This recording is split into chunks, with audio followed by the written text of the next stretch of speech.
kahit galit ako kay Matthew, dahil mas pinili niya yung ikit na yun kesa sa akin, hindi ko magagawa yung gusto mong mangyari. Abogado ho ako. Trabaho ko ang mag-defend ng tao. Hindi gumante o mag-cause ng harm sa iba. Kaya kung ako sa'yo, huwag mo nang ituloy ang pinaplano mo. Ikaw ang bahala, attorney. Alam ko naman na in love ka pa rin kay Matthew hanggang ngayon. At habang nandyan si Marikit, malabong magkabalikan pa kayo ng ex mo. Can you imagine, sa ganda mong yan, isang cheap at pangit na babae lang ang ipagpapalit sa'yo?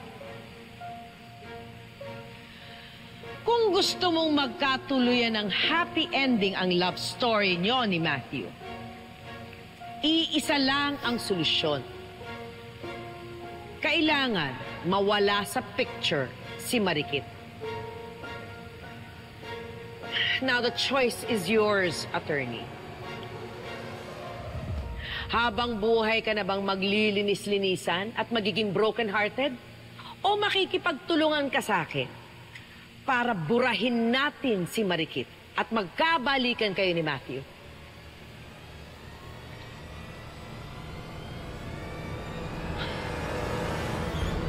Fine. I'm in. Pero wala dapat makaalam na itong usapan natin.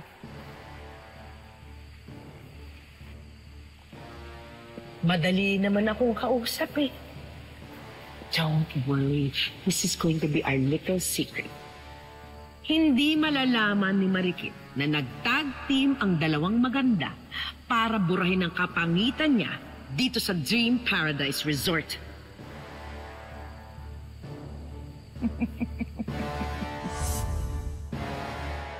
Bakit parang nonchalant ka, attorney?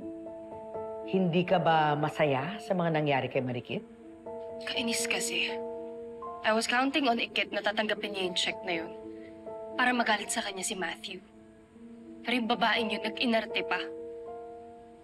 Ang importante, hindi na nagtatrabaho dun si Marikit. So, hindi na sila magkikita ni Matthew. Eh, paano kung suyuin siya ni Matthew? Kahit magkalayo na sila. Eh di itutuloy natin ang inumpisahan natin. Gagatungan natin silang lahat para magalit silang lahat kay Marikit. Umpisa pa lang ang pagpapatanggal natin sa trabaho kay Marikit. Itutuloy natin yon hanggat mawala ang lahat ng importante sa kanya. Ang reputasyon niya, mga pinaglalaban niya at lalong-lalo na si Matthew. Hindi tayo titigil hanggat mawala ang lahat sa kanya.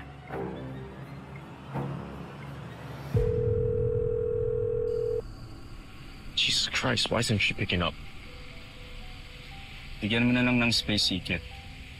Baka masyado siya nasaktan sa nangyari kanina, kaya ayaw niya ng kausap. Sure, I just want to make sure she's okay. Siyempre hindi. Sino ba magiging okay pagkatapos kang palayasin at tanggalin ng trabaho, ha? Alam mo kung may dapat kang kausapin, it should be Dad. Dapat mas mag-stand up ka sa kanya. True, that's what I've been doing. Then you should do more. Because it's clearly not enough. What do you want me to do? You want me to confront Dad? You want me to fight him? Bakit hindi?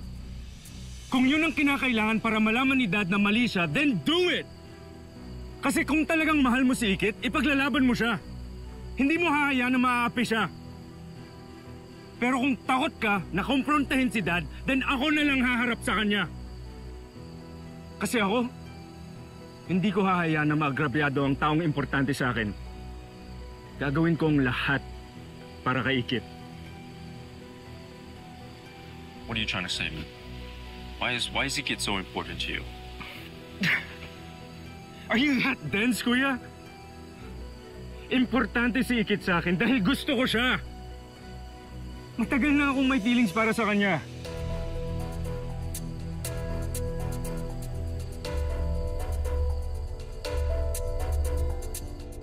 I thought you guys only looked at each other as friends. I didn't think there was something more. I mean, how long have you felt this way? Does Ikit feel the same way about you? Hindi ko namalayan kung kailan nagsimula. Pero habang tumatagal, mas napahanga ako sa pagiging positive niya, sa pagiging palaban niya. And every time nakikita ko na nasasaktan siya, gusto ko siyang damayan. Gusto ko siyang protektahan.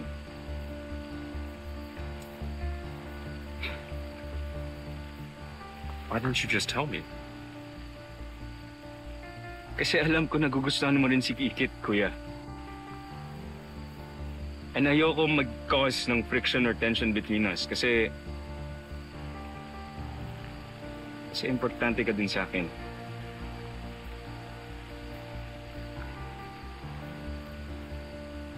I actually planned on telling Ikit about how I felt. But when I finally had the courage, naunahan mo na ako.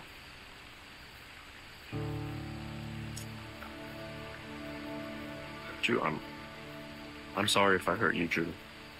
I mean, I hope this doesn't change anything between us. Alam ko naman kung saan ako lulugar, kuya.